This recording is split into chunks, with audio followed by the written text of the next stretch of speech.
भगवान बुद्ध और साधु की रहस्यमयी बहस। घटना एक गहरे, निर्जन वन की है। भगवान बुद्ध अपने शिष्य आनंद के साथ एक पुराने मंदिर के खंडहरों के पास पहुंचे। वहां उन्हें एक तपस्वी साधु ध्यान में लीन दिखाई दिया।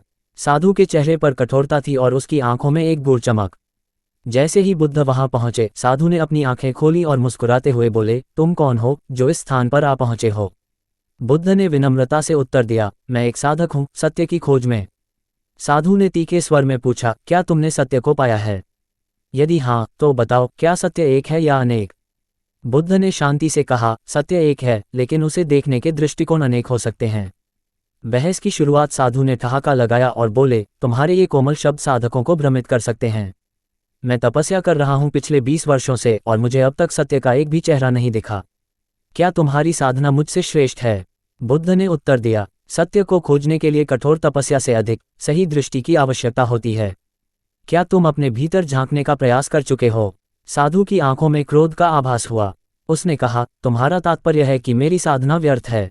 मैं अपने शरीर को तपाकर सत्य के निकट जा रहा हूं। बुद्ध मुस्कुराए और बोले, सत्य को पाने के लिए शरीर को तपाने की नहीं, मन को निर्मल करने की आवश्यकता है। तपस्या तुम्हारे शरीर को थका सकती है, लेकिन क्या तुम्हारा मन शुद्ध हुआ है? रहस्यमयी मोड़। साधु ने गुस्से में अपनी आंखें बंद कर लीं और गहरी सांस ली। कुछ क्षण बाद उसने कहा, यदि तुम इतने ज्ञानी हो तो बताओ, ये संसार असत्य है या सत्य? बुद्ध ने शांत स्वर में कहा, संसार न असत्य है, न सत्य। यह एक दर्पण है जो तुम्हें वही दिखाता है जो तुम देखना चाहते हो। अगर तुम इसे असत्य मानोगे तो ये तुम्हारे लिए असत्य होगा। अगर तुम इसे सत्य के रूप में देखोगे तो ये सत्य बन जाएगा। साधु इस उत्तर से स्तब्ध रह गया। उसने अपनी आंखें खोली और बुद्ध की ओर देखा। तो क्या मेरी साधना व्यर्थ है?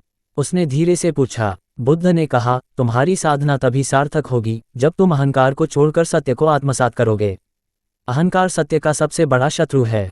अंतिम रहस्य। साधु ने गहरी सांस ली और बुद्ध के चरणों में झुककर कहा, आज मैंने अपने जीवन का सबसे बड़ा सत्य जाना है। अहंकार ही वह दीवार थी जो मुझे सत्य से दूर कर रही थी।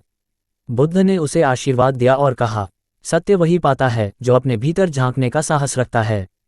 तुम्हारी यात्रा अब वास्तव में शुरू हुई है। शिक्षा। ये बहस हमें सिखाती है कि सत्य को पाने के लिए केवल बाहरी साधना पर्याप्त नहीं है। अहंकार को त्याग कर, मन को शुद्ध करके ही हम वास्तविक सत्य तक पहुंच सकते हैं। ये कहानी आपको कैसी लगी? क्या आप और भी ऐसी गूढ़ और प्रेरणादायक कथाएं सुनना चाहेंगे?